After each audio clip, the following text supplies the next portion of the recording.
Well, a very warm good afternoon to my distinguished panelists on the dais, as well as to each one of you, officers of VOCA, chairman, deputy chairman, a very motivated, enthusiastic set of officers, stakeholders, members of the industry. A warm welcome to all of you.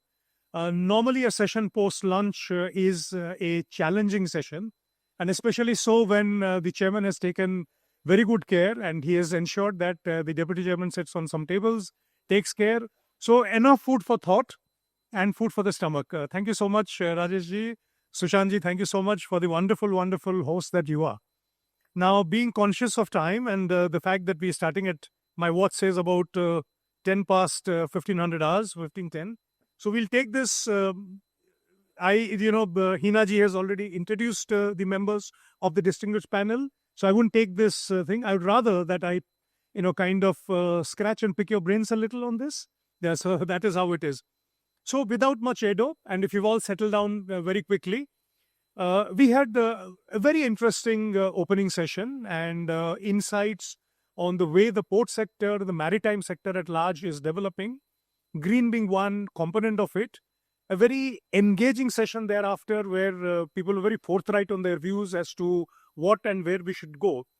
So without much ado, the fact that the session handed over on something very important is the necessity of a net transportation product in the country, which is kind of skewed in favor of the road today, and the fact that we've not exploited our waterways to the extent that we should have, and also the fact coupled that India is a land of rivers. We are known for rivers, we're known for civilizations that have enriched ourselves on the banks of the rivers.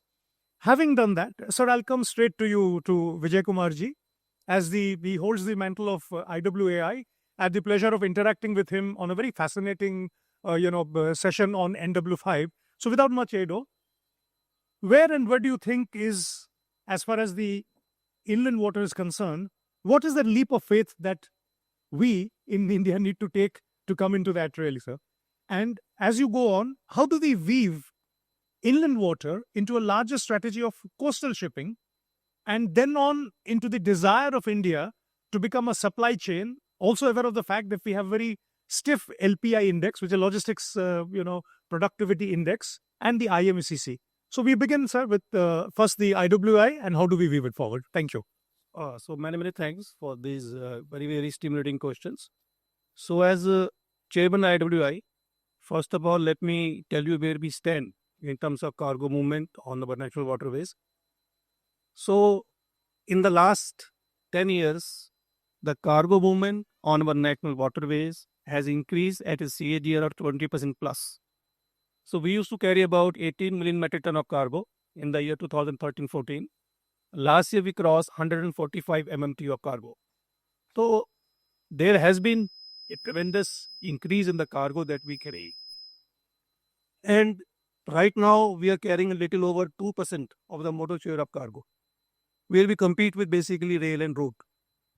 So when we talk about competition with rail and road, we always say that our waterways, inland waterways, the cost of moving cargo per ton kilometer is the least on inland waterways. In fact, we compare the figures based on a World Bank study.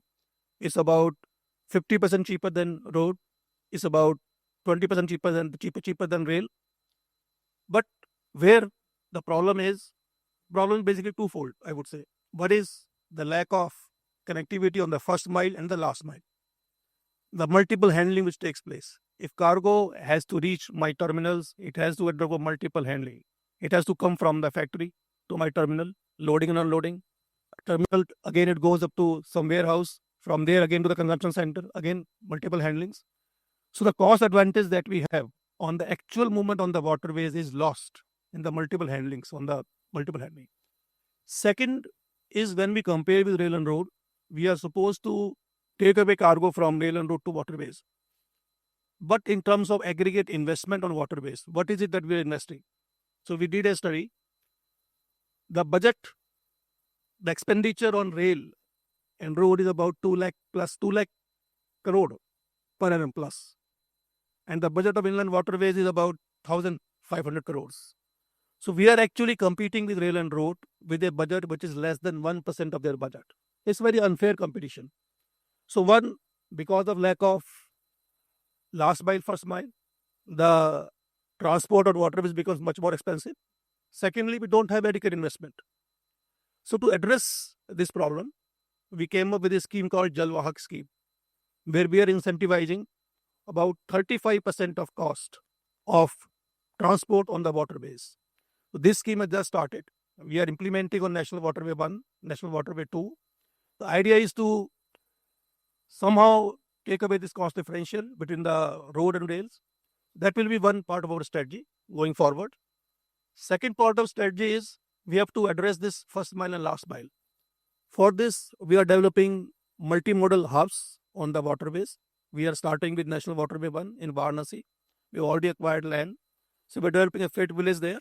So again, the idea is that the part which pinches the most that gets addressed. We're also developing a hub on hub in Sahibganj. So as these multimodal hubs come, as this scheme comes into play, we will be able to compete with the rail and road. We're also trying to increase the investment in the waterways. We have made a project pipeline of about 50,000 crores. With this, we hope that the difference in investment which goes into waterways is gradually narrows down. We are also looking at having a complete ecosystem for waterway movement. We are developing ship repair facilities on National Waterway 1, National Waterway 2. We are developing training facilities in various parts of the country. The idea is to have a complete ecosystem which doesn't exist when we look at rail and road. In fact, when we compare our waterways with international experience, for example, Europe, people talk about European waterways. The challenges that we face in Indian waterways are much more immense. The kind of siltation that our rivers have, in fact, Brahmaputra and Ganga, the siltation load that they carry is almost 5 times, 10 times that of Rhine River. Plus, the kind of investment which has gone into those rivers. In fact, I was there last year. The budget of Rhine River itself, Rhine River alone, is 5,000 crores, and for the last maybe 50 years or so. And we are investing only 1,000 crores in 111 national waterways. So there is a huge requirement to increase the investment which goes into waterways. There's a requirement to increase the budget of the Jal Vahak scheme also as it takes off. So I hope going forward, as the budget increases, the scheme kicks in, we'll be able to attract more cargo from rail and road. Then we talked about postal movement. So 85% of my cargo which is coming in today also is actually linked to coastal movement. So it's actually linked to port movement because that movement is the most viable. And in that movement, the multimodality is getting reduced. So that is our bread and butter. The coastal movement, the cargo movement, the movements linked with port. So we are working on that. We are actually conducting a study to find out what more coastal routes can be integrated with the waterways, how we can get RSV vessels, which will again reduce the cost of transportation, the cost of multiple handling, how we can work on that. So those things are there as a part of strategy. And I hope that in the coming times, the share of waterways in the overall cargo is going to increase. Thank you. Oh, thank you so much. So one does tempted to ask you about harnessing the NW1 and making Eastern India, Kolkata as an hub. How do we access the Northeast, which is a very large part of the Indian population, and continue to struggle with the classic chicken neck, and also being aware that the protocol route with Bangladesh not working out? Could you throw some light to the house on the Sitwe route, and how could we harness bringing that, sir? So basically, there are two ways to access the Northeast through the waterways. One is what we call the Indo-Bangladesh protocol routes. There are 10 of such routes. So in fact, 4 of those routes are actually operational. Despite the political situation in Bangladesh being bad, these routes are doing fine. We carry about 4 MMT cargo every year on those routes. So the connectivity happens from Kolkata to IBP routes. Then we can exit at Pandu or we can exit at Karimganj, Badalpur also. So that part is actually functional. In fact, not only cargo, but cruise movements are also happening regularly. The second connectivity is through Sitwe, as you mentioned, which will actually bypass Bangladesh. So it's very, very strategically important for us if we can have a route which connects to Northeast bypassing Bangladesh. So there, connectivity will be from Kolkata to Sitwe through the sea route, from Sitwe to Paletwa by waterways, from the last remaining part, which is basically the road connectivity from within Myanmar to upper Northeast. So the ocean route is there, that is functional. The port exists, port is being run. The waterways also developed and constructed. The problem is in some part of the road part, which is not complete because of the political situation there. So now the government is focusing on that. I hope that within a year or so, that road will be totally operational. So that will be an alternate connectivity. Thank you. Thank you so much. So I'm aware that you'll be leaving quickly, so I'm tempted to ask you something. So Indians' penchant for leisure is improving, and we're talking about cruise tourism to a very large extent. How do you see cruise tourism on the rivers? How do we harness rivers for cruise tourism? And before I do, many congratulations on the wonderful cruise that perhaps runs from Varanasi on through to Brahmaputra. But some thoughts on that. So let me tell you. I think it is not so well known. River cruise in India is a hugely successful story. We run world's most luxurious, most expensive, and the longest cruises as on date today. The number of cruise vessels, which used to be 3 in 2013-14, the number of national waterways on which these were running were also almost 3. The vessels have increased to 25 plus, and they're all top of the line luxurious vessels. The cruise that you mentioned, Ganga Vilas, is the world's longest river cruise and probably the world's most expensive also. The ticket is almost 25 lakh for 50-day cruise, and it goes totally booked. And it's not that it's the only cruise right now. Those cruises are increasing. And recently, you'll be glad to know that Viking has announced its entry into India in river cruise sector. They will be running a cruise in NW2. So NW1, NW2, NW3, they are hugely successful cruise operations as on date. Cruise is a success story throughout. And we are working on further developing infrastructure on NW1, developing various cruise terminals, providing various facilities. And I think Sanjay mentioned about shore-to-ship power facility for all cruise. So we are actually creating the infrastructure. But it's a hugely successful story. Oh, thank you so much. I think the house is enlightened by that, and I think the IW sector finally is safe in your hands. Very happy to see the circular, weaving of that you've done. And the question on cruise was a provocation to chairman and deputy chairman that such conferences can also be held in water, not on the shores. So you take a cue, Chairman साहब. अगले बार आप साहब कर लेंगे तो हम लोग cruise में session करेंगे तो और भी मजा आएगा. But jokes aside, I've been fascinated by Madam Malini. I've been kind of watching her in the maritime sector for a very long time, and I think very glad to know that she now spearheads the IMU. But given her past extremely good exposure, ma'am, into the sector as the Director General for shipping, and the fact that you also weave, when we walked into ports, we were told shipping and ports kind of don't see eye to eye, and we had we talked about Mr. Joseph, who was the one who said we should bridge that. You talked about capacity building, and there were some thoughts on that. How do you look? And let me provoke you this. Also on the ports, the MIV vision says the 3 of Indian ports should hit 300 million ton capacity. We have just 2 ports today which do 150 million, Kandla and Paradip, well ensconced in their own ecosystems of hinterland. We have Mundra doing about 200. So Mundra, Kandla together in a space of 50 kilometers doing about close to 80-90% of India's cargo. As you see, you think this vision of MIV is actually can be translated into action as far as looking at some like 3,000 million tons of cargo, 3 billion? Where do you think then the capacity building would come in terms of seafarers? And how do you think the IMU then plays a role as an intellectual capital furnishing or kind of lending support to this sector? Tough questions. This can turn into 10 PhDs in the IMU. So, as far as the objectives and ambitious objectives of MIV 2030 and MAK 2047 are concerned, I think all of us are actually working towards that. Now, whether we will reach 3,000 million tons, that is, you can't say I will just keep a target of 300, right? Do look at 3,000, but shipping is a derived demand. So it's not that, I can run ships just because I have ships or I have to run ships or to meet a target. There has to be trade. So if you look at the geopolitical situation and if the trade comes to a halt or it decreases, then even if you have the ships or the ports capacity, there is going to be a challenge. But assuming that the trade is going to continue to grow and all the geopolitical issues are temporary, I think we are going in the right direction. If you look at Sagarmala, it's spending crores of thousands of crores every year. So I do not see, I mean, as I said, we are going in the right direction, and that's most important too. And more importantly, we have a strategy which we didn't have maybe 20 years earlier. Capacity, as far as capacities go, I think the kind of, I don't know whether to call it address, speech, insights, whatever.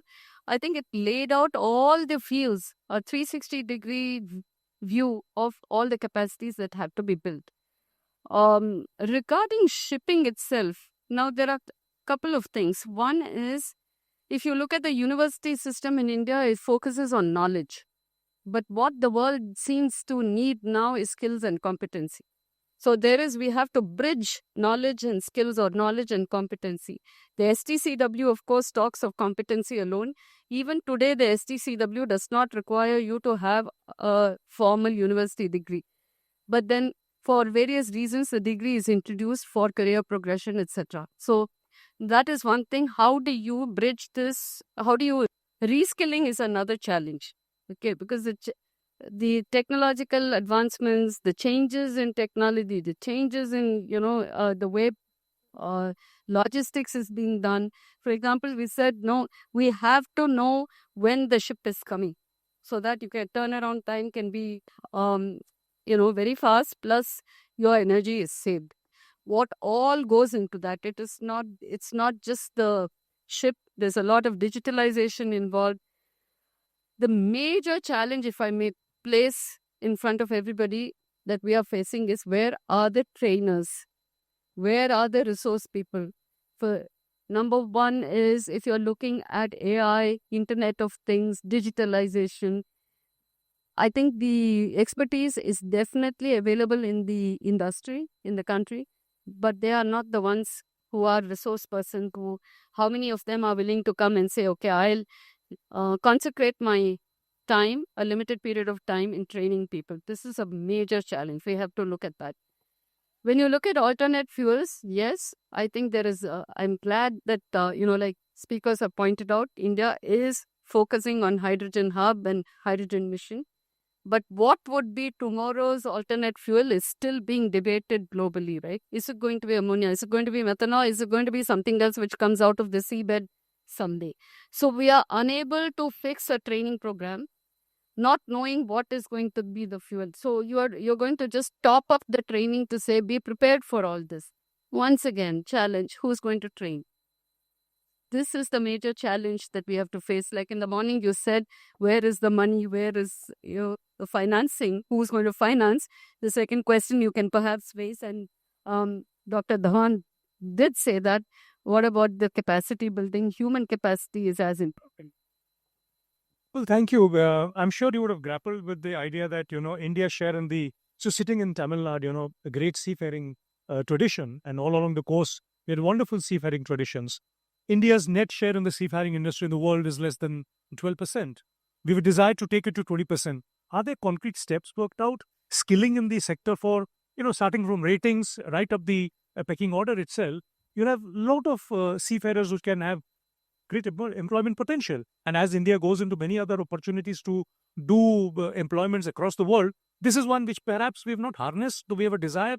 Have we taken concrete steps on that?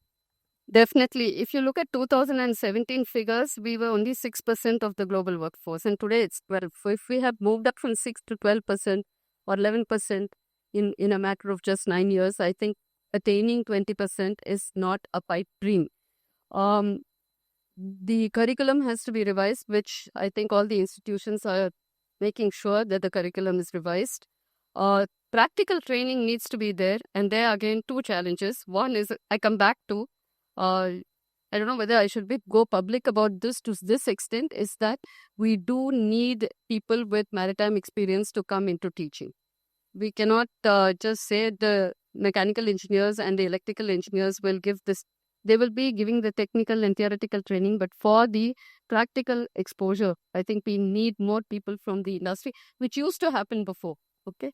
So that is one of them. The second, and probably more challenging issue worldwide, and for India especially with our ambition, is that there need to be training berths on ships, which used to be quite a plenty till the the manning scales have been trimmed tremendously for reasons of efficiency, reasons of financial efficiency, etc. So we can train, at the moment we train about 8,000 seafarers, right? Every year we can go up to 20,000 also, but you don't have the training berths. So can the industry come together, or can the government look at, we are talking to the government on training ships, which used to be the case when in the olden times when they talk about Dufferin, right? Training ship PS Dufferin and PS Chanakya. Can we go back to that? But is it financially viable today? So we have to be very clear whether we can't achieve everything at the same time. But then the government is definitely having objectives, targets, as well as strategies to achieve those targets. Thank you, ma'am. I can only say when you say you cannot achieve everything, yes, we can. It's like what they say about finance, no? You cannot, you can target two of those three parameters, foreign exchange and your inflation. And so if we have a training ship, yes, we can do that. But without the training ship, how do you do that? Yes, I do take the point, but then the House would recognize Madam is looking for people who have the intellectual capability to come and teach in IMU. So it's an open invitation. You can send your CVs across to her office. She will find out who are the right people to do that. This conference also scouts for networking and opportunities, and it's my bounden duty to make that happen.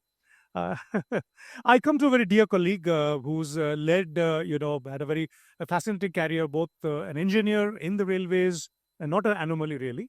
It's not an oxymoron, and of course led the Chennai port.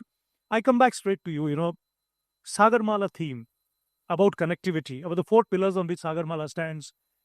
It's about also that, and Chairman IWI commented about the first and last mile.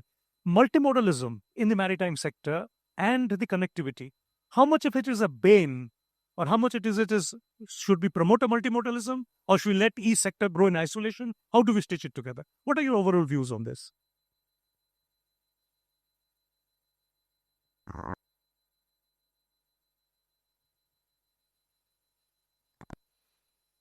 Good afternoon, one and all. First of all, I thank Chairperson VOCPA for giving me this opportunity to be with you all today with this enlightening session. Yeah, let me start like this.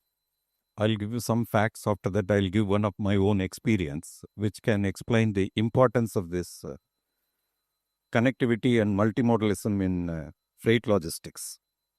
So, Subrat, you told when you talked in the morning is the responsible and efficient freight logistics, which is important in terms of your own LPI, Logistic Performance Index, and India is looking for the next decade to go from fourth to third level of fastest growing economy and third level in this world scenario. The maritime Amritkal vision says that the current capacity ports from 2,600 million metric tons to 10,000 in the year 2047, fourfold increase. And ports may be able to go to that level also, because there has been a lot of improvements and restructuring and modernization in the way the private sector has been encouraged to come into the port sector. But this capacity, as and when it grows, unless you have proper connectivity, I think port sector cannot sustain itself in the long run. Let me give you an example. In Chennai, in 2006-07,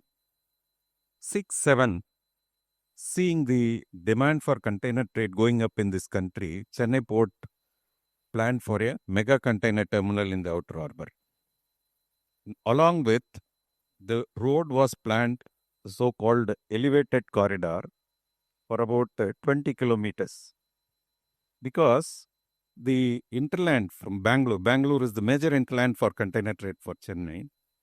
This elevated corridor was to bring from that interland and from the local interland, Chennai and all the suburbs of Chennai, Chennai port planned a dry port in Sriperumbudur. You know, the Sriperumbudur is the most industrialized suburb of Chennai now. They took the land, this project was sanctioned, road was sanctioned. But you see where we are today. This road is not reality even after almost 20 years.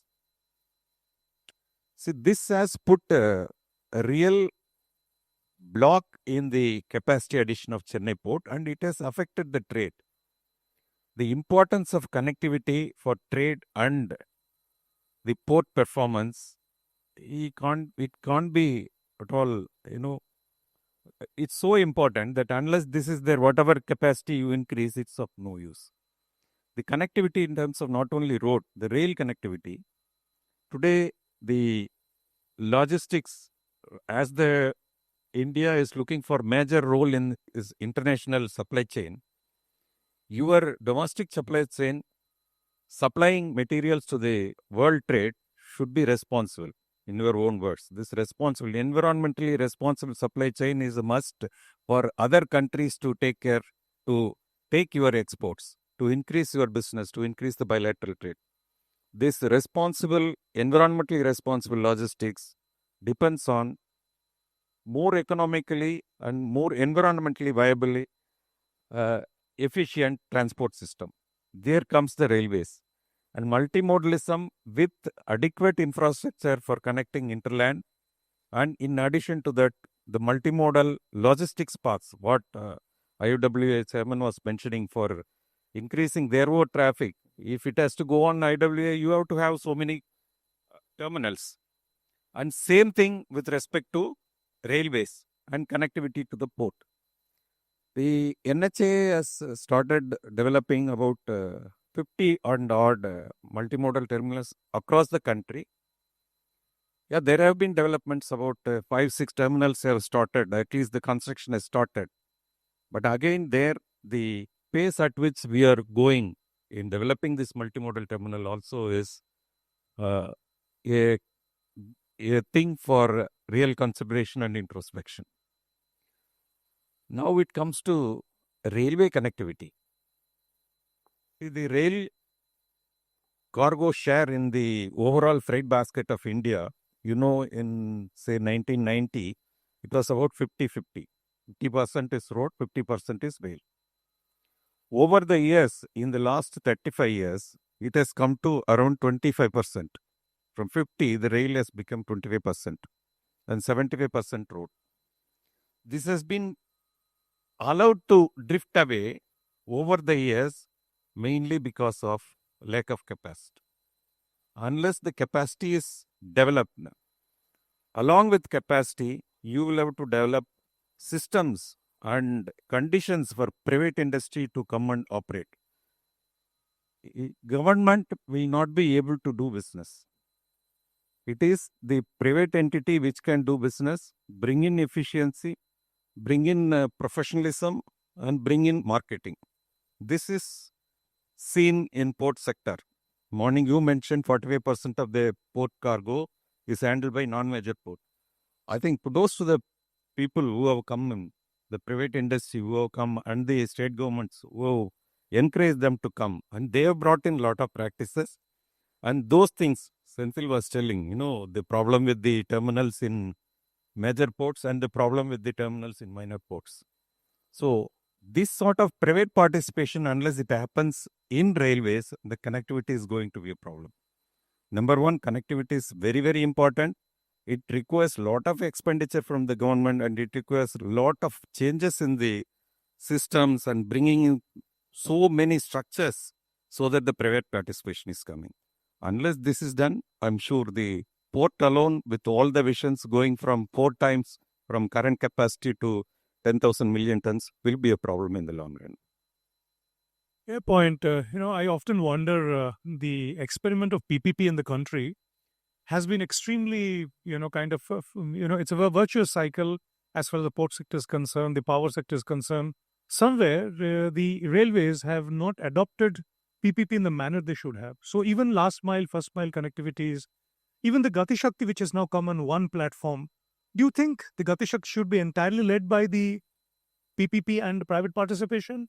And also the fact that I think the country's money is precious to be diverted into something much more fundamental. I mean, this is not the topic today, but education, health, continue to plague the country. Why would you not introduce, and why has the railways not been able to have a mindset of introducing more PPP into that? If you were to go back, what would you do today? See, it's not that railways didn't try any PPP. If you see over the years, the freight cargo, when it moves from one terminal to other terminal, 70% of the cargo goes from. I think Chairman IWI, please give him a hand kindly. He'll take. Thank you, sir. Such a pleasure to be connected. Thank you so much. Thank you. Thank you. Thank you. Thank you. Yeah, please continue, Ravindra.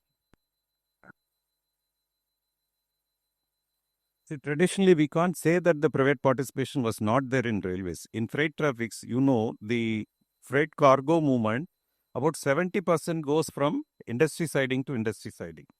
Those terminals already are privately owned and privately operated also. It was only the transportation and wagon supply was from the railways. But the problem is those people are already wedded to the railways, and that is all coming on their own. The growth actually where it is not happening is the balance other goods, which requires a lot of terminals, aggregators, and a person who will be giving customer focused solutions. There we need people to come in. First, railway tried for privatizing and bringing PPP operators in running of trains. First experiment was containers. And containers, it was welcomed by the industry very much, and there are about 20 operators who came immediately and they bought container trains and started running. But somehow the percentage of cargo by containers also has not increased, road versus rail. And there were other issues because the operator was still railways. The operator, licensor and the administrator, all the roads were kept by railways. That is the basic flaw in PPP with railways. Unless it is, with the different authorities, licensor, operator and the administrator, then it will be a problem. Now, currently, I would say there has been a lot of changes and thinking has gone in, and the recent Gati Shakti policy for development of terminals has taken into all the factors. I think fairly good policy has come. Already a lot of people are coming in. Only thing, if you compare a PPP terminal in a port and a GCT terminal, it should be both more or less same because they do the same function. Trains come, they handle the cargo here. Ships come, they handle the cargo there. Everything is taken into account, both sides, and good things from the port sector has been copied there. But only thing is, in port sector, the land is given. It is given that the land is given by the authority and the person brings money and invests, create facility and operates. But railway is not assuring even now. Unless that is done, it will be a problem. Maybe if the railway is not having land, it will be necessary for railway identify land and acquire and then start concessioning this development of this terminal. I think certainly this will also come because these are the suggestions going to the ministry. It's only time that they take this also and developments will come. Well, thank you so much for a person who's practiced railways for a large part. Do you think that these suggestions can be very, very good? Let me tell the House and the distinguished panelists over here two of the very success stories in the ports about connectivity about Mundra. The fact that Mundra built its own connectivity actually took Mundra into a different trajectory. At a time when connectivity to ports was entire domain of railways, it was first time given, and the success is there for everybody to see. And the fact that the revenues and the gains of this have accrued to trade and eventually to the country. And the same has happened in Dhamra port in the state of Orissa, where we've been very forthright in that concession. Thank you so much, ma'am. I come to you, by a very interesting morning session. Good to see you after Ahmedabad over here as well. Capacity building, and the fact that where do you see? I come back to the same question because I think women today are more concerned about capacity building. So it's incidental, both of you got together. So the capacity building is the hands of very powerful and good women. Give them a hand before I proceed with the question. Okay. Everyone's clapping, not just the girls. Capacity building in the maritime sector, along with the responsibility that we've been speaking about. Where do you think this leads us? And what are the steps that we need to do to accelerate this? We talked about isolated good examples. Why do we continue to not have building these examples and proliferating them across India? We have multiple small examples. You being a part of a very extremely wonderful think tank, having access to government, having access to private, being a wonderful bridge between that. What would you suggest are the steps to take to accelerate and grow these stories? See, capacity building, and we have seen in the state of Kerala or the countries which have done exceedingly well, is that the basic education does wonders. It's not just learning a language, it's not anything else, it's everything that teaches us. And I tell my PhD students, what you are learning as what you are doing in your research, you may never use it. What you are basically learning is, as a PhD student, is how to identify a problem, how to observe things, and how do you use that for solving problems. Now, coming to capacity building, and that is something we continue all through our lives, because really speaking, what I learned in my PhD, that was not end of research. So if I stop learning at that stage, I don't think so I can do anything. Now, also let's look at that what is happening today. When we started, and some of us perhaps will remember, there used to be very strict disciplines. You choose which stream you want to in class 9, whether you want to opt for science, commerce, arts. So that is what the scenario was. And with the result, we had specialists in different fields. Today, when we are talking about shipping, and that is what I'll say how TERI came into play for this particular sector. It was because TERI has expertise in renewable energy. How do we use renewable energy? How do we use waste management? Those particular technologies in the shipping sector. So those we have to move away from silos. Because if I'm taking a particular action, and we were talking about why we are moving away from railways to road, it is largely the comfort factor, and it is somewhere that the human labor is becoming more expensive, and therefore there is no saving if I move to railways. And ease is that, okay, I put it in truck, it will be unloaded at its destination, so that is the safest way. That calls for a couple of things in capacity building. First of all, or even the government policy, should there be a carbon tax? Because ultimately, if I'm driving a truck, I'm causing more emissions, and therefore, over and above the transportation cost, I should also pay carbon tax, because ultimately I have to clean the environment.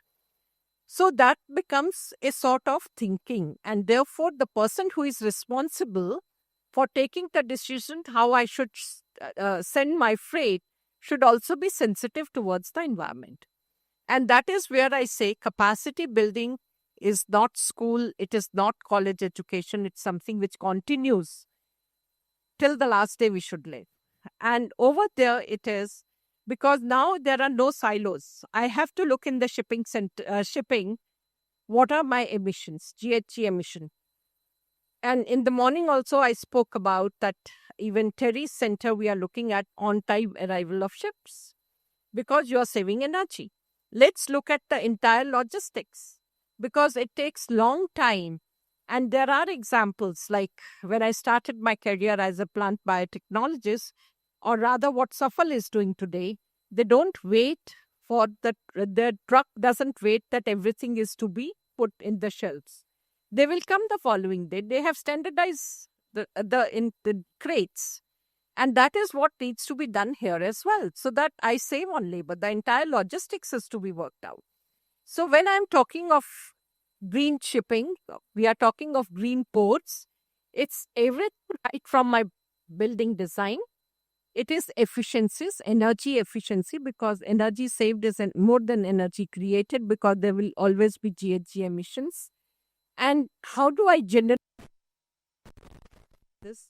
How do I recycle whatever, even because solar panels and all, you're using minerals, there will be waste generated. So therefore, I need to research on what kind of design, uniform designing should be there so that I recover the critical minerals. Because if the cost of recovery of critical minerals is higher than extraction cost, I'll never learn. So that is what I'll have to work on. So therefore, it has to continue. And what I say is that what we have learned earlier, we were saying, whatever you have learned in college, perhaps you'll use it all through your life. But a decade before, we were saying knowledge doubles every 5 years, and today I'll say it's not even 5 months. So therefore, unless and until we keep on sharpening our skill set, and it's at different levels. At the higher level, it is awareness about the technology, and then it is the level that the engineers who are coming out of the university, we need to skill them as well. They are not market ready. They have theoretical knowledge but not practical knowledge. So a sort of finishing schools, perhaps those are also required that we teach them. Very rightly mentioned, and one initiative which has come recently into existence is Professor of Practice. So a lot of people with industry experience, they are returning back to the universities and they are mentoring students, so which is very good. And I think that ecosystem now is developing because many people now they think give it back to the society, and really speaking, they have a lot of money. They don't care about money. What they need is that whatever they have learned should be utilized. So therefore, they are mentoring students. What we need to have is an open mind that every day we need to learn, we need to change according to the different needs today. And we are living in a world where the multidisciplinarity is extremely important. And I would say I'm also one of the examples. I started my career as a plant biotechnologist, then in molecular biology, and genetically modified crops, got into regulations of that. From there, I moved to biofuels. Alga is a biofuel. There again, we noticed that the lipid, why it is not viable, is because of the cost. So let's start looking into other platform chemicals that can come from the de-oiled algal cake, and from there to microbes. So therefore, it's a long journey, but I kept my eyes and ears open. That is what is ultimately required, and that's what I feel everyone should be doing it. Thank you. I was aware that you were a very multi-skilled person, and you're only confirming that. Wonderful. 2 points, ma'am. You talked about a green carbon tax. You'd be aware that the road sector today has grown because of a very proactive action taken. You remember we all paid a cess for when we bought fuel, and the cess was actually physical capital to build the wonderful road network we had in the country. So that's one observation, but there's a takeaway today. So if you are a net pollutant, you pay for it. Exactly. Okay. At that point of time, at the turn of the century, when we didn't have good roads, that program was valid. It was led by the Prime Minister Vajpayee ji himself. It was very nobly called that. But today, I think responsibility of a carbon transition has to come on people who are adding to net to traffic. Interesting. And small little things, I'll just add to it, where I feel government can play a very important role.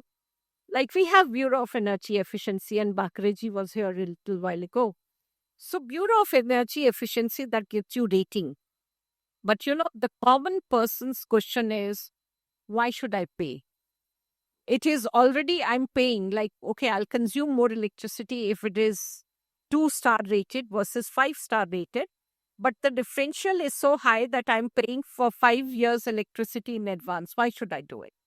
So government can also have a differential tax structure. So why can't GST on energy efficient equipments be lowered?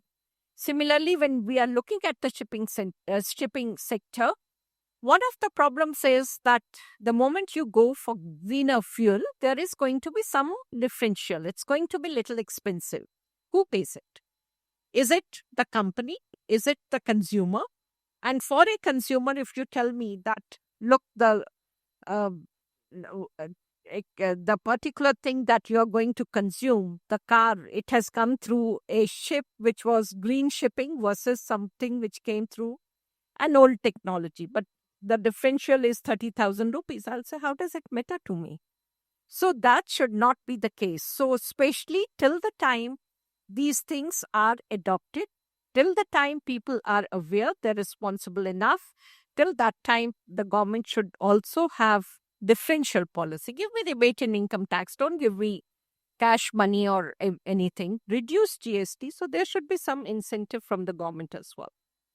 So innovative ideas to capture a sentiment of a citizen to kind of take the energy transition. Interesting. But I'm also a votary of the lateral entry. I think Madam Malini spoke of that. Lateral entry is something good, not just from the private to the public sector, vice versa. It's something that I think the country suffers for too long for apportioning sectors major port, non-major port, private, non-private, Terry, non-Terry. I think this artificial division should collapse. But interesting. Thank you so much, ma'am. On the queue, Ashish ji, to you, on the queue that we have, Madam spoke about energy transition and the necessity of taking the burden of energy transition by a kind of innovative taxation, etc. I bring it to one of the goals of the MIV that the RE in the country, in the ports, is less than 10%. One of the goals of the MIB is to take it to beyond about close to 60% by 2030. At this point of time, it looks fairly ambitious, but nothing is, unthinkable. Taking a cue from there, as a responsibility of a citizen, as a member of the industry today, and as a member of a think tank with BCG, where do you think and how should we proceed on this energy transition and what should we be doing in the maritime sector? Yeah, I think Dr. Biba really hit the nail with the innovation point. I think it's high time that we reimagine the way we used to think about programs, projects, or anything in relation to all that we have done till now. Because we are running, we are actually sprinting in all aspects. If you look at just the hydrogen mission, green hydrogen mission, we have 17 ministries in it. And if you think of the interventions which each of the ministries today looking at, and then the departments, and then it comes to the state level, and then it comes to the taluka and the district level, there are crazy number of interventions which are happening towards transition, and bringing them all together, if we are able to do it in a much more efficient way, that's where we capture the value. And the aspect is that, if you look at the way we, at least in BCG, we look at frames, and basically, if you have to look at the supply and demand of green hydrogen or RE or anything in relation to bringing this entire ecosystem together. So if you look at the supply side, then we do have we do have policy, regulatory, technical, finance, capacity building, and governance. So if you look at all these five, you have a very good frame in which you can capture the most maximum value out of all the aspects what you're doing. What is happening today is that, we are trying to accelerate on one particular lever, and that's something that, it is something which we are working with the ministry as well to understand where are the gaps and bring everything together, so that, and that's happening at the central level. But the same thing, if you look at a port authority like VOCPA, that also needs to happen at the grassroots level where the implementation is happening. Until unless all the five things are taken care of, and then you integrate the offtake. That is when I talk of the when I talk about I've talked about the supply side, but when we talk about the offtake side, there also the need of integration of all stakeholders is required. And when I mean by stakeholders, it's just not the people who are going to use the product, but also the service providers and the logistics people. Everyone needs to look at it from a perspective of bringing in that value, bringing in that efficiency. Otherwise, we will be looking at glaring gaps in these aspects. And if we don't plug it at each level, from a central to the implementation level, from the policy making to level to the implementation level, and across the whole value chain, we will be missing out on a lot of value. And I think I'll stop at that. But this is what we are at least trying to do at all levels, trying to get that aspect, and importance needs to be given for, of course, capacity building, but also on the governance aspect, on understanding how bringing everything together can add value. Thank you. How do you trigger this? How do you incentivize this transition? What does BCG think about it as a strong advisor of the government? Yeah, I think bringing in, we are looking at platforms. We are looking at, and everywhere, India has got huge experience in adding value and getting value out of aggregating stuff. So demand aggregation is one place where the offtake can actually be very smooth. At the same time, we have aggregated solar and we have blended solar and coal before with an NVVN. We have blended, the financing structures on platforms like NIIF, which is 2 year old. We have prepared platforms wherein communities have come in and also taken care of the needs of the government and how circularity can come in and other aspects as well. So we are very good at creating those platforms, and I think the time has come that those platforms were created only for one particular lever. Now the need is that we create the platform for all 5 levers and then take it in a most comprehensive way.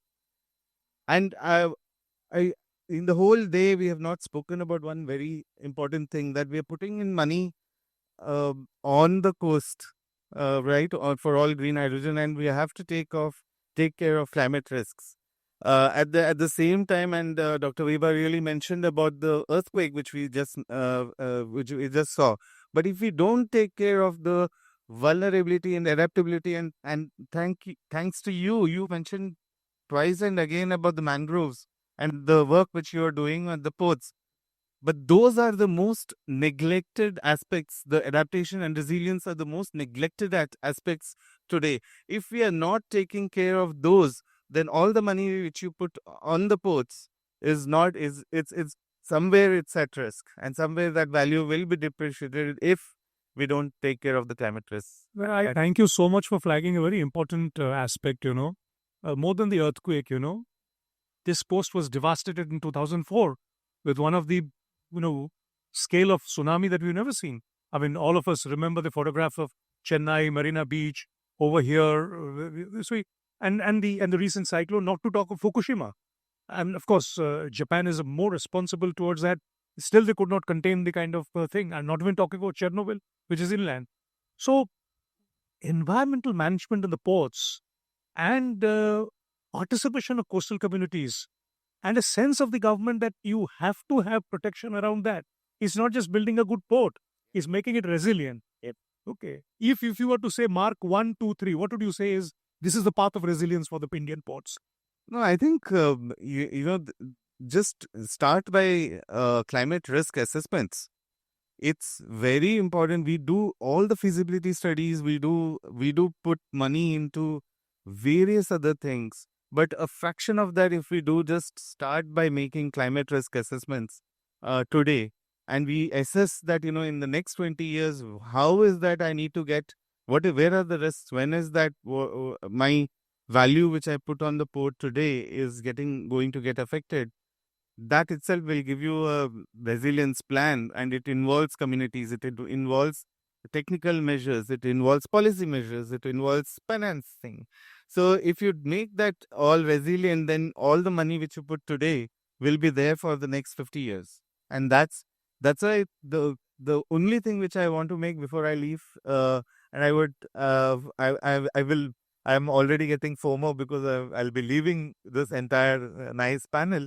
But the only thing which I want to make a point is we have to look at it in a most comprehensive way of taking all the 5 levers and also build platforms wherein we bring in all the people together and wherein nobody loses and we capture the maximum value. I think I'll stop at that. Thank you so much. Thank you so much, and give him a hand. He has to leave at 1600 hours.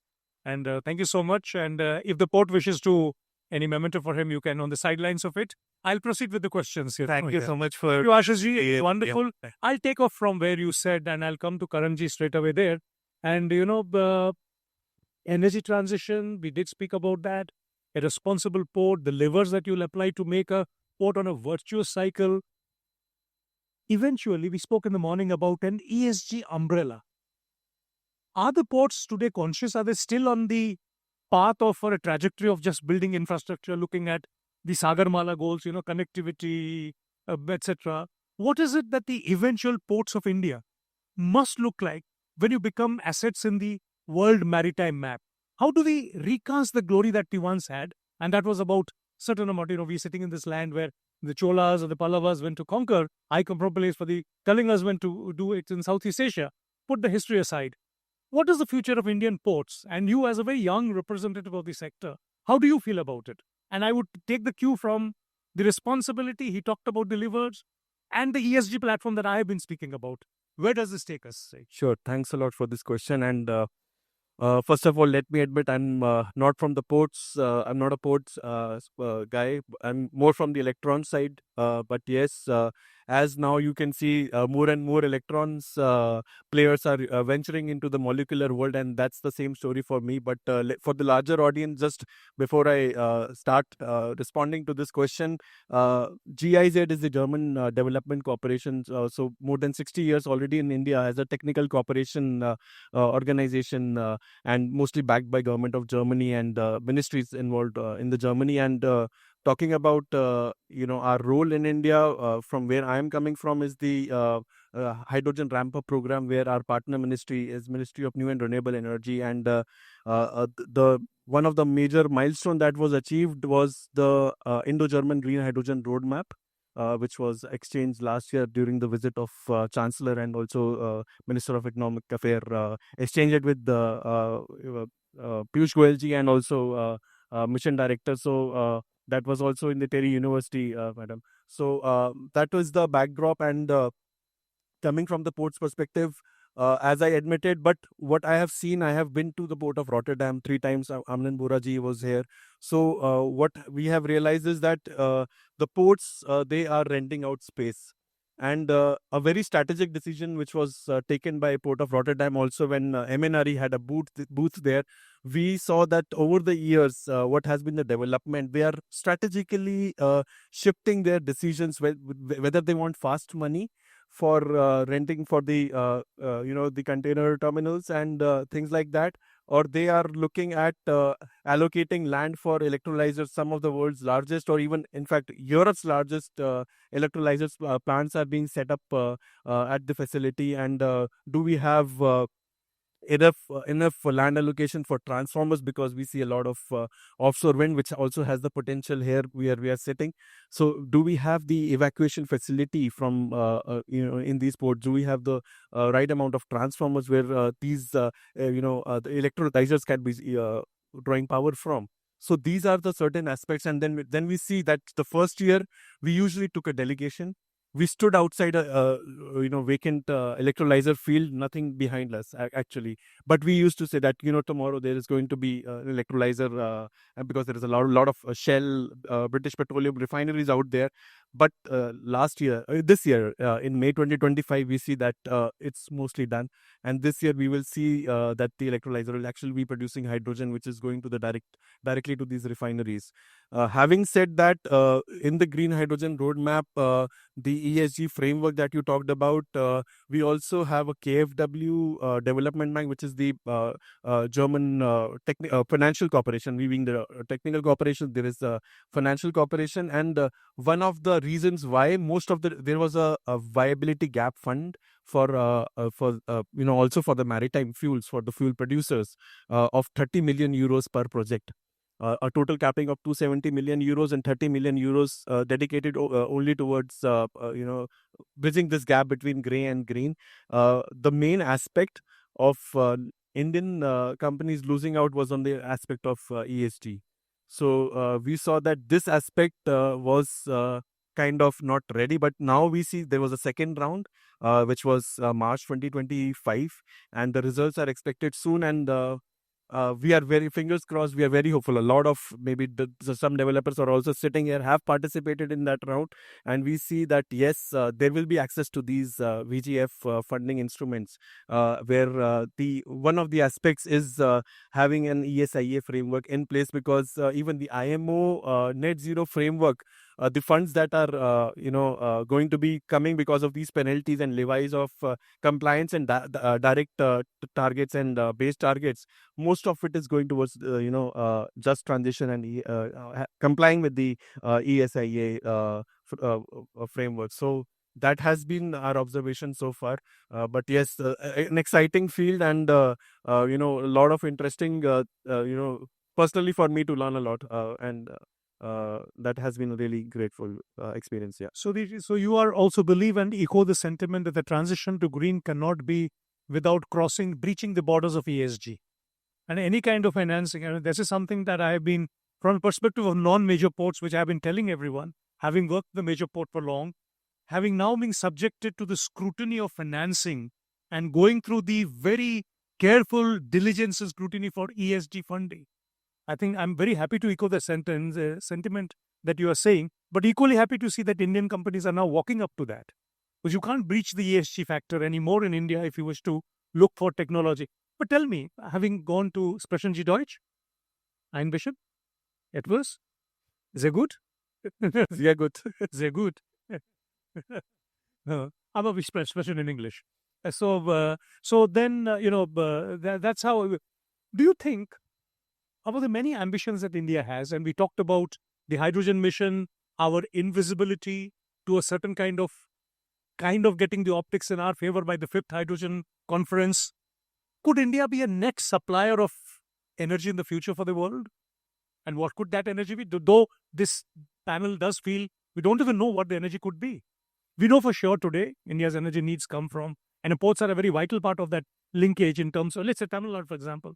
The coastal coal that comes in from the state I come from, Odisha, and we've been working on that. So coal is a story for another 20, 25 years, unless we are doing coal to gasification and we're extracting minerals, etc. I mean, extracting liquids and, could India be a net supplier of that energy when it does happen? What's your view? My perspective would be yes. And why I'm saying this is, there is a SECI of Germany, which is HINTCO. And HINTCO has done, round of global tenders where they are, because they want to import ammonia, import SAF, methanol. And the reason India could produce the cheapest electrons in the world, that is in itself, a game changer as far as this transition is concerned. And all the eyes goes to India because of the fact that we have the one grid. The one bidding zone concept is being taken care, because this is one area that EU, RFNBO, these are some technical things which are required for them to make them understand that yes, a plant in south of India can draw power from Gujarat because we are one grid. And we are trying to answer this, address this question, because in India we have different bidding areas. I will not get into these details, but this will be resolved at the EU-India level, I'm very sure. But what I can say is the HINTCOs have done road shows in India. They have signed, MOUs with SECI. So they are looking at Asia-Pacific windows, global windows where Indian companies are participating, and all eyes are looking at India, and we are the elephant in the room. And I have a very strong feeling. I invested my career coming from electrons to molecular world. Personally, I want this to be a successful story, and I'm sure it will be. So the molecules of the world are not going to be fossil molecules. That's the way ahead. Right? What according to you could be the trigger? What could it be? Hydrogen, methanol, or as Madam Malini believes, that something that we don't even know, extraterrestrial perhaps? I mean, ma'am, if you would like to take this up. Well, I'll put it this way. We are living in a very, very dynamic world. Energy transition is going to take place. It's going to continue at least for next 50 years. When I talk of energy transition, it's basically that our energy needs are going to go up. There is awareness about green energy. Now, to say that whether India will be next exporter, in terms of potential, I'll say yes. But then what I'll also be conscious of, and as the research efforts are going on, I also have a feeling that every part of the world will find some or the other alternative. Whether it's going to be nuclear, whether it is going to be hydrogen, and therefore in years to come, maybe energy export may not be there, and every country will be producing their own. Which kind of energy, that we'll have to see, and this transition at least will take minimum of 50, maybe 50 to 70 years kind of space. I'm hopeful that maybe in our lifetime we see an energy transition. Ma'am, you're young enough to see that, don't you worry. So very fascinating, so much for the port sector, I began by, requesting ma'am Malindu speak something of the shipping sector. I'd like to come back once again to the shipping sector. Subramaniam ji, to you, not despite, there's I'm sure this is true for all the port operators. They understand terminals and ports. Very little understanding of the shipping, as it were. Various dynamics. The fact that Indian flag itself is so restricted. And the fact that one of the MI visions is to see that our gross tonnage in the world is what? Just about 16,000 today? Yeah. And we have a desire to take it to more than 35. 35? So you're well on the figures? How do they achieve that? Is it physical capital? Is it policy framework? And when we go forward, and I would like you to elaborate on insurance and classification, because that's another very tricky subject that we're getting into. As port operators, we say that, are you complied? Yes. You got the insurance from, classification. It's all good. Yeah. Wait, no chairman would think of it because his limitations are there. I'd like to ask you, how do you perceive this? And first on the tonnage, and what is it in the shipping sector we need to do to set that more tonnage, more Indian flag, more Indian crew? Thanks for the very difficult question, honestly, because this is roaming around for so many years now. Okay, so one is the tonnage increase is something that depends again on the various operators, how they see that and how they want to enhance the complete ecosystem and bring it to the next level of the transport in terms of the export, in terms of the bringing into the system wherein they can achieve that. The issue in achieving this, lot of capital investment and the type of product you are going to transfer and the market demand. Yeah. So there are n number of issues we need to look into before you really look into the rise. If you really see the average is 15, what you are indicating. So raising to 35, I never seen from last 10, 15 years. Okay. So this is one part of it. Second part is the classification perspective. It's very, very tedious classification rules coming up from the IMO, wherein especially in the green sector. So wherein there are a couple of issues are still in the classification, wherein we, as I come from the company called RINA, wherein we are one of the classification in the Italian company, where we normally involve with the developers as well as the shipbuilders as well as the IMO directly. Okay, so for the green energy, for the ammonia and methanol, wherein we have working from last 4 years already, making a policies in the classification perspective, making a technical, the advancement to the IMO along with the ship owners.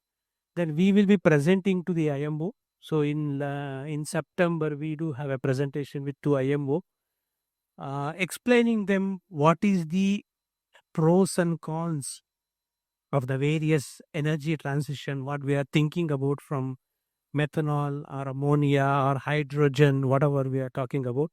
And then we also think about the C2 level, carbon intensity level, what Madam was pointing. There is an automation coming up inside the ship wherein the C2 is automatically detected for the existing ships, as well as we are also suggested. It's all coming from the insurance perspective. What I'm talking, everything linked to the more you put, the more the insurance will rise. But for a green energy, we need to have this in place because the green energy long run transfer of the ships is still not in place. If you really look in that perspective, we are hardly nowhere. So even methanol, it's 2.5 times bigger than the HBO oil where we need to store. And coming to the green ammonia, it will be 6 times. So what is happening is the capex cost increasing onto the ship things, wherein the insurance are getting much higher. These discrepancies are happening around, and where when we put up the technical point, shipbuilder comes with the insurance, IMO comes with the regulations. It's rotating around there from last 3 to 4 years. So this is what I wanted to tell you. Yeah. It's a very vicious circle I can see. Exactly. Yes. Where do the P&I club see them, their fortune in this? I don't see, honestly, not much in the near future. But what I see is like should not aim for a bigger transition. In my view, the transition would be very, very limited to the tugboats, small passenger carrier boats. It is possible, and even in Rotterdam, maybe people know that it is already running. Tugboats are running, and the passenger boats are running. And then this week Monday I was in Oman. They also the Dukum port wants to have the green energy transition, wherein they are coming up with the concepts how to involve in these things. I see methanol is an immediate future. Ammonia would be somewhere around 2025. And the reason is the CC11 conference is scheduled this year. So if that comes with the safety aspects of the ammonia comes out, probably that is one of the potential we should look at it. This is what my risk mapping of the energy transition has not been talked about. We are at the moment we are talking about the development stage. Yes. So we haven't even come to a state of maturity where you want to talk about risk management, financing, etc. We still, it's an R&D stage. Exactly. So to that extent, It is okay. It is okay. But then, in the morning there was a question, maybe why when thinking of this transition, when you have a proven nuclear transition and the world's navies are all kind of powering themselves, the nuclear submarines and whatever the submarines which can be borne underwater for very long periods. How do you look at it? No, I personally don't see that. I should not be seeing that, because nuclear comes with a different difficulties in managing it. Okay, so the military and other things works in a different platform, whereas as a human, normal citizens, for us the health is a concern. When you are on board, are you safer to travel? And the healthier environment, that is fine. There will be a premium for increase in the pricing. That is always there, even for the HBO from last 15 years. So we are still managing that. Only thing is, if we can transition at least 15% of the global requirements to the new fuel or an advanced fuel or a green fuel, that itself is an achievement, because there are a lot of concerns and constraints are in the development. So in this development, do you think we should be piggybacking on LNG for a while?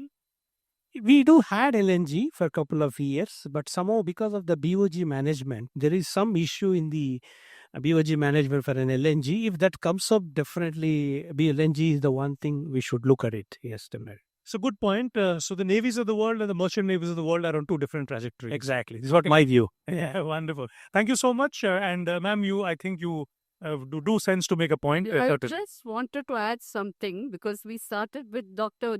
Dhawan, who said, okay, there is technology, but there's also human resources, right? We need to have an ecosystem, and that's what is important. And I think you mentioned financing. So your question was, what is the government doing about all this? Regarding increasing tonnage, the government has started flagging in the gift city. So they're trying new policies that will increase the tonnage under the Indian flag. But regarding ecosystem, government is very strongly looking at the kind of clusters that you have in Norway, in Korea, and seeing how we can get those systems going. We have lethargy, we have legacy issues which don't, everybody is in their own work, their silos, so to say. But I think this is what the government is intending to do.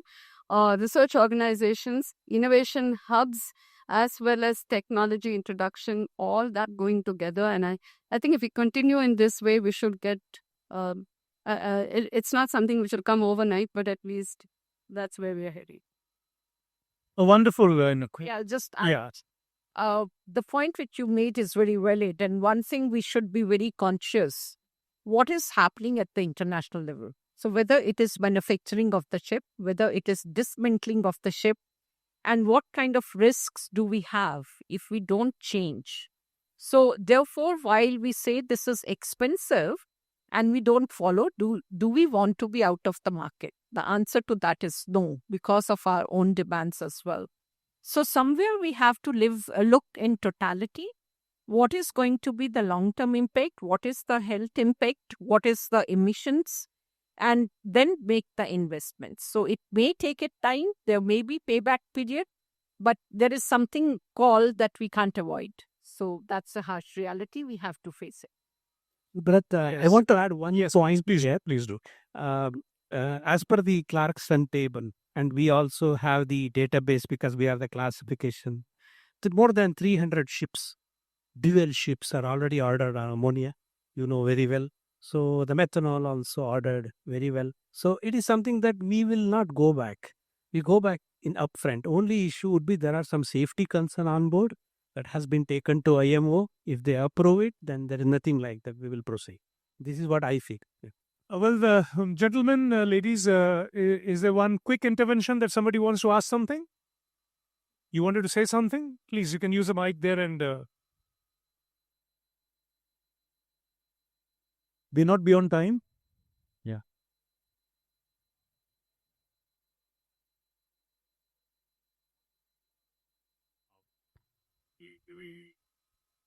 In the short term. Long term looks very attractive that whatever that you talked about, methanol, ammonia, green hydrogen, and also nuclear. And the second question was because we have to look at short term, then only things will be possible. We cannot look at a time period of 10 years, 15 years time frame. We have to look at next 5 years, what's going to happen. The second question is, who will finance this green transition? Because government has given only 20,000 crores. That is not sufficient to take care of these transition as we move forward. Private industry is not willing to, what we can say, give their amount to the industry to move forward. So how will that transition happen and what will be the future look like? So let your confusion rest. I don't think the house is, besought with a little confusion. But nonetheless, I would wish to address your question. It's not about a short-term strategy. It's having a very clear outlook on which you wish to progress, and then you chart a path. I think the long-term chart of the path is very clear. The trajectory will have certain hiccups. It's bound to have because A, you're facing an R&D transition. B, you're getting coupled with a very important question about financing. Okay, so therefore, the much has been spoken. I think there's a very good session about how do we look for financing for the green transition. But the chart for the future of the maritime industry is, according to all of us in this and to all of you over there, it's well charted out. As we move along, we need to have certain, because we don't know as we speak whether there's going to be methanol, there's going to be hydrogen. They talk about ammonia, there's talk about hydrogen in various forms. And I spoke to you about, will India be a net producer to export out? Is there a facility? We also conscious of the fact that we can actually commercially produce it much lesser cost than the rest of the world. So these are opportunities. They're not confusions, really. These are opportunities. The trajectory is well set. There is a transition. Let us acknowledge that. How do we go about? It will happen in due course. We'll wait for that. So, ladies and gentlemen, Chairman, yes, ma'am. What people are looking for is a game changer, right? And the game changer that I can think of in India was mobile phones and Reliance. And that requires volumes. So while we are looking at shipping and ports, can we look at beyond just seagoing ships and coastal ships and look at fishing boats? And those are the ones which give numbers. We have 400,000 fishing boats. I think if we can look at those volumes and get somebody to do game changing there, then you develop an ecosystem. The technology would have been tried out. I think to sit in silos and look only at seagoing ships is where we are getting caught. You recollect, ma'am, the pain that citizens of Delhi took when we did a transition from, one kind of fuel to CNG. So every transition does come with a little pain and a certain acceptance. And you said very correctly, small fishing vessels, registered and unregistered, amount to humongous numbers. And if you can actually propel them to take an alternate fuel, make it cheap, that's it. That's where you can do the trials and tribulations, because you cannot do it in the seagoing. As a general student of science, this question often comes: the choice of electricity, a DC versus an AC current. When you go years back, I think the debate is not rested, which was the right thing. Whether Tesla's intervention would have been right, or whether an alternate energy form of transmission of energy that we thought. So the debate continues. But the fact does remain is that a commercialization of an R&D, a proliferation of that will hasten the progress. And the numbers are And the there, numbers- the fishing vessels and Exactly. other vessels, Exactly. not in the sea. So we if you have lived in Delhi, we did a transition. Those who have lived in Delhi, we transitioned from one kind of fuel to CNG. And today, it's well rested. It's well rested. So, okay. But anyway, I think it's been an extremely exciting panel. So I would request the house to stand up and give a hand to everyone over here. Madam Malini, Madam Viva, Subramanianji, Karanji, my good friend Ravindran, Vijay Kumar ji has left, and so has Ashish ji. Thank you so much. Chairman, Deputy Chairman, thank you for the opportunity. I now request Deputy Chairman, sir, to please felicitate our panelist.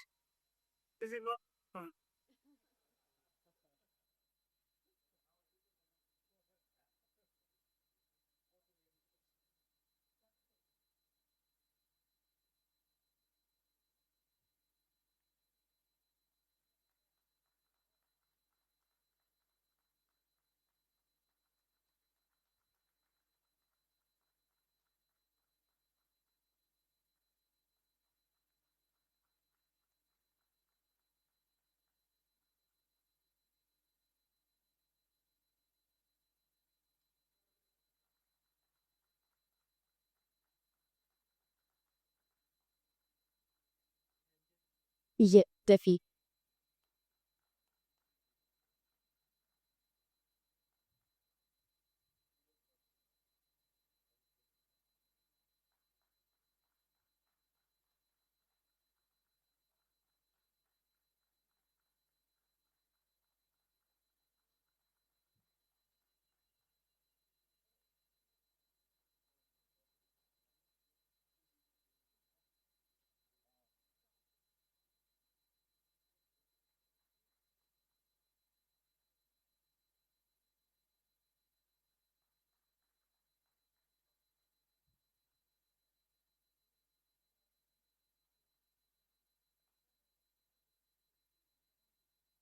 Thank you, sir. Thank you, all the panelists.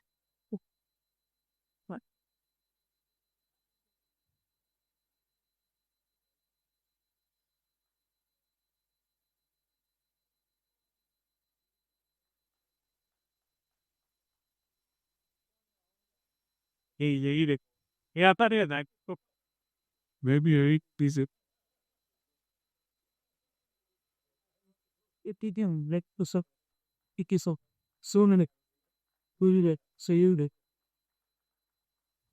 C'est là que tu vas aller tous, quand tu l'as, qui a là.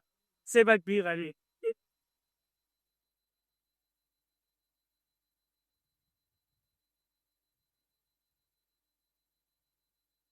So thank you, Brigata, for making me up. Okay, yeah. Continuous and right in there. Continuous and all this. Oh, then. What? Italy. Missing it. Hey, let me there.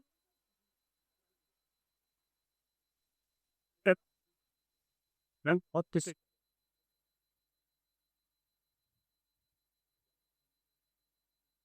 Why this so copper?